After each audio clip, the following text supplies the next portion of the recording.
अस्सलाम वालेकुम स्टूडेंट्स, आज का जो हमारा टॉपिक है वो है एंडोसाइटोसिस एंड एक्सोसाइटोसिस, जो कि बहुत ही आसान और सिंपल सा टॉपिक है। टॉपिक स्टार्ट करने से पहले अगर आपने मेरा ये चैनल सब्सक्राइब नहीं किया तो like and subscribe my channel so that के इससे नेक्स्ट टॉपिक की वीडियो आपको फौरन मिल जाए। तो चलिए स्टार्ट करते हैं। एंडोसाइटोसिस से इसकी डेफिनेशन की तरफ आते हैं। It is the process of cellular ingestion of bulky materials by the infolding of cell membrane. Ingestion का मतलब है द एक्ट और process of taking in something for digestion. Bulky materials मतलब बड़े materials.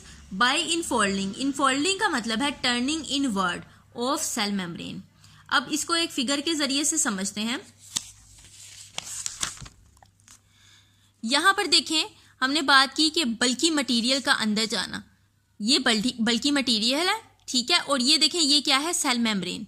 By the infolding of cell membrane, ये जो आपको नजर आ रही है this is the infolding of cell membrane. Infolding का मतलब है टर्निंग इनवर्ड, ठीक है, सेल मेम्ब्रेन का इनफोल्ड हो जाना, ठीक है। बल्की मटीरियल देखें अंदर जा रहा है फॉर द डाइजेशन, ठीक है। Invagination in the membrane, cell membrane में इन्वेजिनेशन हुई, इनफोल्डिंग हुई और क्या हुआ कि वही बल्की मटीरियल अंदर चला गया और बाद में उसकी डाइजेशन की गई, ठीक है। ये क्या है, एंडोसाइटोसिस है।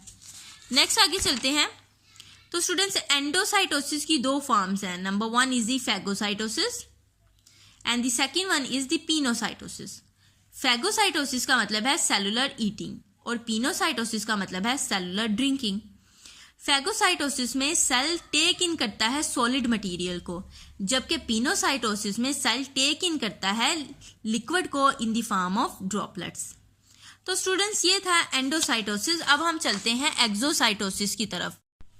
एक्सो का मतलब है आउटसाइड। अब हम इसकी डेफिनेशन की तरफ आते हैं। It is the process through which bulky material is exported. ये एक ऐसा प्रोसेस है जिसके जरिए से बल्की मटेरियल को एक्सपोर्ट करवाया जाता है। This process adds new membrane, ये प्रोसेस नई मेम्ब्रेन को ऐड करवाता है which replaces the part of the cell membrane lost during endocytosis. Endocytosis के दौरान जो सेल मेम्ब्रेन का पार्ट लॉस हो जाता है उसकी जगह एक्सोसाइटोसिस न्यू मेम्ब्रेन को ऐड करवाता है।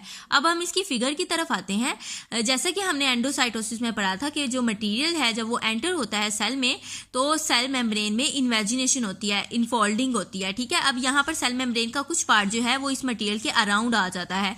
जब एक्सोसाइटोसिस होती है तो इस मेम्ब्रेन में इस मटेरियल के अराउंड जो है, जब इस मटेरियल की डाइजेशन हो जाती है, जिस तरह आपको दिखाई दे रहा है इसकी डाइजेशन हो गई है, तो फिर इस मटेरियल के अराउंड जो है वो नई मेम्ब्रेन ऐड करवा दी जाती है और फिर जब इसको एक्सपोर्ट करवाया जाता है तो ये मेम्ब्रेन इस सेल मेम्ब्रेन का पार्ट बन जाती है।